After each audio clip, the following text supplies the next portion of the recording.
Hello दोस्तों, exploring education आपका स्वागत करता है एक और हिंदू न्यूज़पेपर के डेली क्वेश्चन सीरीज में। तो दोस्तों, ये क्वेश्चंस आपके सभी एग्जाम के लिए बहुत ही बेनिफिशियल होते हैं। इसमें हम करंट अफेयर्स के साथ साथ उसकी स्टैटिक पोर्शन भी देखते हैं। तो एक जगह पर हिंदू न्यूज़पेपर में मेंशन था एनजीटी का, नेशनल ग्रीन ट्रिब्यूनल का। तो एनजीटी से रिलेटेड मैंने क्वेश्चन उठाया है कि who is the chairperson of NGT. Adarsh Kumar Goyal. Basically environment को प्रोटेक्ट करने के लिए एनजीटी बनाई थी। अगर कोई भी इस तरह के काम करता है इन्वायरमेंट के अगेंस्ट में, तो उसके खिलाफ ये फाइन लगाती है। 2010 में ये बनी थी। ये एक स्टैच्यूटरी बॉडी है। स्टैच्यूटरी बॉडी उसको बोलते हैं जिसका मेंशन कॉन्स्टिट्यूशन में नहीं होता, और पार्लियामेंट ने इसके लिए सिर्फ एक कानून बनाया। पार्लियामेंट के आदेश से ये जब बनता है उसे स्टैच्यूटरी बोलते हैं। तो एनजीटी एक स्टैच्यूटरी बॉडी है। ऑस्ट्रेलिया और न्यूजीलैंड के बाद तीसरा भारत ऐसा कंट्री है जिसके पास इस तरह की संस्था है। Ministry of law and justice, ministry of law and justice के अंडर में ये आती है। दिल्ली में इसका हेडक्वार्टर। ये हो गई एनजीटी से रिलेटेड बातें।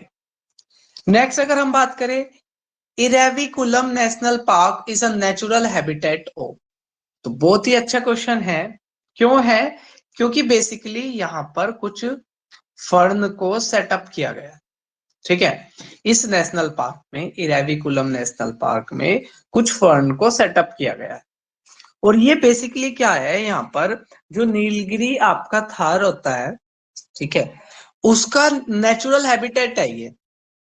ठीक है, अगर हम इसके बारे में बात करें तो ये एक एंडेमिक है नीलगिरी हिल्स में। एंडेमिक होता है जो किसी पर्टिकुलर जगह में पाया जाता है। स्टेट एनिमल भी है तमिलनाडु का। ठीक है, नीलगिरी थार स्टेट एनिमल भी है किसका? तमिलनाडु का। ये चीज आपने याद रखनी है।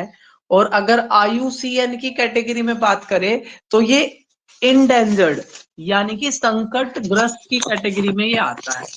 ठीक है, संकटग्रस्त की कैटेगरी में ये आता है। चलिए, अगर हम नेक्स्ट बात करें, Kotia village is disputed area between which two state. देखो, अभी पहले आप न्यूज सुन लो हुआ क्या। एक गांव है कोटिया गांव, ये अभी उड़ीसा और अरुणाचल प्रदेश के बॉर्डर पर पड़ता है, और यहां पर रिसोर्सेज ज्यादा है। अब दोनों राज्य इसको अपने अपने हिस्सा बता रहे हैं। ठीक है, फिलहाल ये आंध्र प्रदेश का है, लेकिन उड़ीसा इसको अपना क्षेत्र बताता है। सुप्रीम कोर्ट में केस भी गया हुआ है, और सुप्रीम कोर्ट ने अभी, ठीक है, स्टेटस क्यों लगाया हुआ है इस पे। ठीक है, यानी कि अभी जैसा का जैसा है, जब तक फैसला नहीं आ जाता तब तक ये अरुणाचल प्रदेश का हिस्सा है।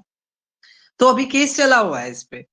अब यहाँ पर हमारे शिक्षा मंत्री, जो मैंने नेक्स्ट क्वेश्चन में भी ऐड किया है, हमारे शिक्षा मंत्री कौन है? हमारे शिक्षा मंत्री धर्मेंद्र प्रधान। तो धर्मेंद्र प्रधान यहाँ पर गए और उन्होंने कुछ अपनी स्पीच दी, तो जिसको लेकर विवाद हो गया है यहाँ पर। ठीक है, तो हमें विवादों में नहीं पड़ना है, हमें एग्जाम की दृष्टि से याद रखना है कोटिया विलेज किन दो राज्यों के बीच में विवाद की जड़ बना हुआ है।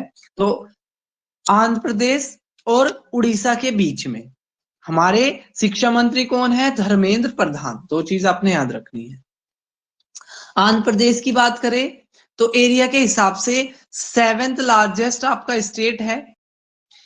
1 अक्टूबर 1953 को बना था, लेकिन यूनाइटेड किंगडम या यूनाइटेड स्टेट यानी कि यूनाइटेड आंध्रा के रूप में ये भाषा के आधार पर बनने वाला पहला राज्य बना। कब? 1 नवंबर 1956 को। 1 नवंबर को ही इसका स्टेट डे मनाया जाता है। जगमोहन रेड्डी यहाँ के अभी सीएम है। जगमोहन रेड्डी यहाँ के अभी सीएम है। अब्दुल नजीर, अब्दुल नजीर, अब्दुल नजीर क्या है? यहाँ के गवर्नर है। कोहिनूर ऑफ इंडिया इसको कहा जाता है। 26 इसमें डिस्ट्रिक्ट है। कितने डिस्ट्रिक्ट है? 26 इसमें डिस्ट्रिक्ट है। ठीक है, अगर हम बात करें यहाँ पर कैपिटल की, तो अमरावती में कैपिटल है, हाई कोर्ट भी इसका अमरावती में ही है, लेकिन लार्जेस्ट सिटी है इसकी विशाखापट्टनम, लार्जेस्ट सिटी इसकी विशाखापट्टनम है। और ये एक ऐसा राज्य है जिसमें राज्य विधानसभा भी है, राज्य विधान परिषद भी है, यानी कि जो इसकी जो स्टेट लेजिस्लेटिव है उसके दो हाउस है, एक असेंबली भी और एक काउंसिल भी। काउंसिल में सीट है 58, असेंबली में सीट है 175, लोकसभा की यहां पर सीट है 25 और राज्यसभा की यहां पर सीट है 11। तो 11 हो गई राज्यसभा की सीट, 25 हो गई लोकसभा की सीट, 175 हो गई स्टेट लेजिस्लेटिव असेंबली की सीट और 58 हो गई स्टेट लेजिस्लेटिव काउंसिल की सीट। चलिए नेक्स्ट अगर हम बात करें, यहाँ पे उड़ीसा का भी मेंशन आया था, उड़ीसा के बारे में भी देख लेते हैं। तो एक तो उड़ीसा को उत्कल भी कहते हैं, हमारे राष्ट्रगान में भी आता है ना उत्कल बंगा, तो बंग मतलब बंगाल को कहता है और उत्कल उड़ीसा को कहता है। तो उड़ीसा की राजधानी भुवनेश्वर, सांभर डियर यहाँ का नेशनल एनिमल है, नवीन पटनायक जी यहाँ के सीएम हैं, गणेशी लाल, गणेशी लाल यहाँ के क्या है गवर्नर है। 1 अप्रैल 1936 को, 1 अप्रैल 1936 को ये बना था। राज्य विधानसभा की 147 सीट है, 10 राज्यसभा की सीट है, 10 हो गई राज्यसभा की, 21 हो गई लोकसभा की और 147 हो गई स्टेट लेजिस्लेटिव असेंबली की सीट। ठीक है, 147 हो गई स्टेट लेजिस्लेटिव असेंबली की सीट। नेक्स्ट अगर हम बात करें क्वेश्चन की, तो नेक्स्ट क्वेश्चन कह रहा है कि who is the current chief minister of Assam. देखो अब पहले आप न्यूज सुन लो, ठीक है।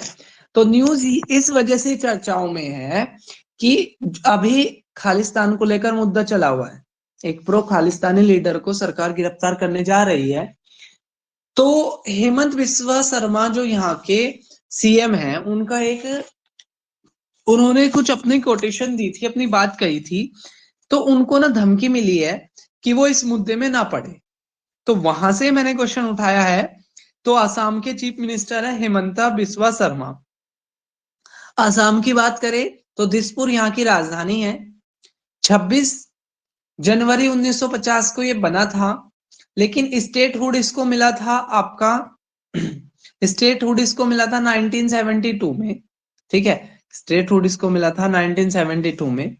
31 यहाँ पर डिस्ट्रिक्ट है, 126 सीटें तो यहाँ पर स्टेट लेजिस्लेटिव असेंबली में है, 14 सीट्स लोकसभा की है और 7 सीट्स राज्यसभा की। ठीक है, 126 स्टेट लेजिस्लेटिव असेंबली की, 14 लोकसभा की, 7 राज्यसभा की सीट है आसाम में। हेमंता शर्मा बिस्वा आपके सीएम हो गए। नेक्स्ट अगर हम बात करें what is the full form of Asha worker. तो देखो आपके आसपास आंगनवाड़ी होगी, उसमें आशा वर्कर काम करते हैं, तो इनको कहते हैं accredited social health activist, accredited social health activist. तो ये चीज आपने याद रखनी है। नेक्स्ट देखो, आपको पता होगा पहले भी एक वीडियो में हमने डिस्कस किया था कि आर्टिकल 4 ये कहता है कि लॉ सबके लिए समान है, लेकिन कौन सा लॉ, सिर्फ क्रिमिनल लॉ। भारत का जो सिविल लॉ है जिसका मेंशन आर्टिकल 44 में है, तो आर्टिकल 14 तो आपका फंडामेंटल राइट है, ठीक है, मूलभूत अधिकार है, उसमें कटौती नहीं हो सकती। लेकिन आर्टिकल 44 आपका डीपीएसपी में जाता है, directive principle of state policy में जाता है। जो सरकार को गाइडलाइंस होती है, सरकार उनको फॉलो करे या ना करे, सरकार को एक सलाह भर वो होती है। तो आर्टिकल 44 हमारे यहाँ पर बात करता है यूनिफॉर्म सिविल कोड की। आर्टिकल 44 बात करता है किसकी, यूनिफॉर्म सिविल कोड की, ठीक है, यूनिफॉर्म सिविल कोड की बात करता है आपका आर्टिकल 44।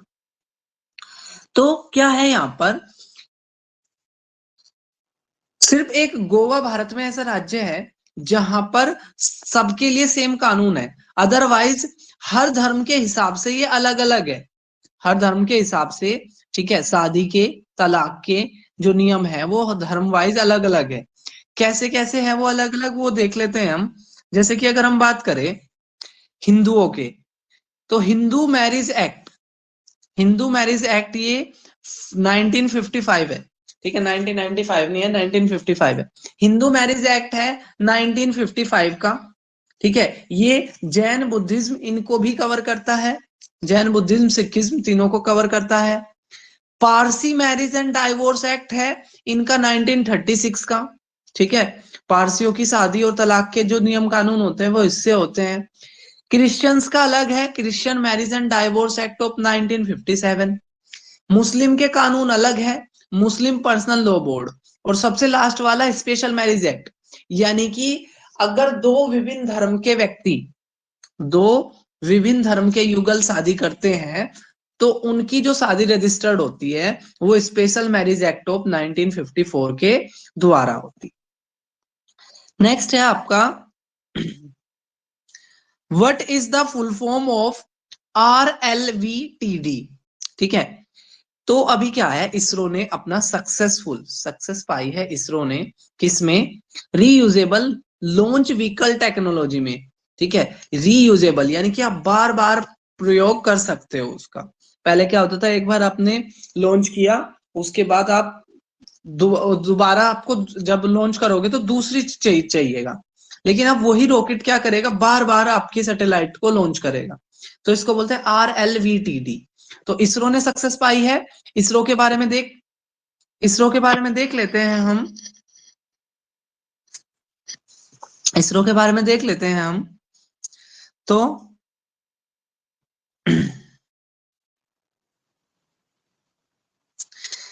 इसरो के बारे में अगर हम बात करें तो बेंगलोर में इसका हेडक्वार्टर है, ठीक है। इसरो का हेडक्वार्टर बेंगलोर में है।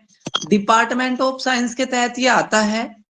15 अगस्त 1969 को ये बना था। और ये इंपॉर्टेंट चीज है, इसने किसको रिप्लेस किया था, तो हमारे यहां पर पहले इंस्पार होती थी, इंस्पार, ठीक है। इस तरह की एक एजेंसी होती थी, कोई ऐसा फॉर्मल काम नहीं था, ठीक है। और इसके ना 3 आपके लॉन्च पैड है, एक थुम्बा रॉकेट लॉन्च पैड, एक सतीश धवन स्पेस सेंटर, और एक आपका कुलेशेखर पट्टनम स्पेस पार्ट, ठीक है। तो 3 है यहां पर, ये चीज आपने याद रखनी है, एक थुम्बा में, एक सतीश धवन में, एक कुलशेखरा में। चलिए नेक्स्ट अगर हम बात करें who is the chairman of ISRO, तो इसरो के अभी चेयरमैन कौन है, S सोमनाथ। तो इसरो के फिलहाल चेयरमैन कौन है, S सोमनाथ। नेक्स्ट था who is the vice chief of navy. तो बेसिकली अभी नए वाइस चीफ बनाए जा रहे हैं, जो आपके वाइस एडमिरल है संजय जसजीत सिंह, ठीक है। संजय जसजीत सिंह को नया वाइस चीफ बनाया जा रहा है, किसका, नेवी का। नेक्स्ट अगर हम बात करें youngest prime minister of Finland, तो देखो बेसिकली क्या है, 34 साल की उम्र में 2019 में ये फिनलैंड की यंगेस्ट प्राइम मिनिस्टर बनी थी, ठीक है। फिनलैंड की यंगेस्ट प्राइम मिनिस्टर बनी थी। अब वहां पर दोबारा से चुनाव हो रहे हैं, ठीक है, दोबारा से चुनाव हो रहे हैं फिनलैंड में, इसलिए खास है। फिनलैंड की अगर हम बात करें तो हेलेंस्की यहाँ की राजधानी है, ठीक है। हेलेंस्की क्या है, यहाँ की कैपिटल है हेलेंस्की, ठीक है। फिनिश और स्वेडिश लैंग्वेज यहाँ पर बोली जाती है। पार्लियामेंट्री फॉर्म ऑफ गवर्नमेंट यहाँ पे चलती है, कुछ देशों में प्रेसिडेंशियल होती है जैसे USA, और कुछ देशों में पार्लियामेंट्री होती है जैसे इंडिया। तो यहाँ पर पार्लियामेंट्री फॉर्म ऑफ गवर्नमेंट है। करीब 70% के करीब क्रिश्चियंस लोग यहाँ पर रहते हैं। 6 दिसंबर 1917 को रसिया से इसको आजादी मिली थी। 1 जनवरी 1995 को इसने यूरोपियन यूनियन को ज्वाइन कर लिया था। और अब जिस वजह से ये आपके आने वाले एग्जाम में पूछा जा सकता है, वेरी वेरी इंपॉर्टेंट पार्ट है, कि इसने अभी 4 अप्रैल 2023 को, यानी कि आपके 4 दिन पहले ही इसने क्या किया है, ज्वाइन कर लिया किसको, नाटो को, ठीक है, किसको ज्वाइन कर लिया, नाटो को, ये खास है, ठीक है। नाटो क्या है, नाटो एक अलायंस है, ठीक है। रसिया को कंट्रोल करने के लिए कुछ देश इकट्ठे हो गए थे, उनका कहना है कि अगर एक भी देश पर हमला होता है तो सभी देशों पर हमला माना जाएगा। तो फिनलैंड का ये मूव उसको लेकर जा रहा है दूर, किससे, रसिया से। तो नाटो को ज्वाइन करने वाला रिसेंटली देश कौन सा, फिनलैंड। चलिए नेक्स्ट अगर हम बात करें, who which famous cricketer who have honour of first Arjun award and part of team famous victory over England 2-0 in historic 5 test series. देखो भारत के खेल के फील्ड में अर्जुन अवार्ड मिलता है, तो सबसे पहले अर्जुन अवार्ड मिला था देवेंद्र दुरानी को। ये एक टेस्ट खिलाड़ी थे, और जब भारत ने पहली बार इंग्लैंड को हराया था, उस टीम का भी ये हिस्सा थे। अभी इनकी डेथ हो गई है, तो बीसीसीआई के सेक्रेटरी जय साहा, ठीक है, इसके अलावा वीवीएस लक्ष्मण, सचिन तेंदुलकर, सबने इनकी डिमाइस पर अपने बात कही है, ठीक है, इनको कॉन्डोलेंसेस दी हुई है, सांत्वना दी है, ठीक है। तो जो आपके बीसीसीआई के प्रेसिडेंट है रोजर बिन्नी, उन्होंने भी, खुद प्रधानमंत्री ने भी, ठीक है, इनके लिए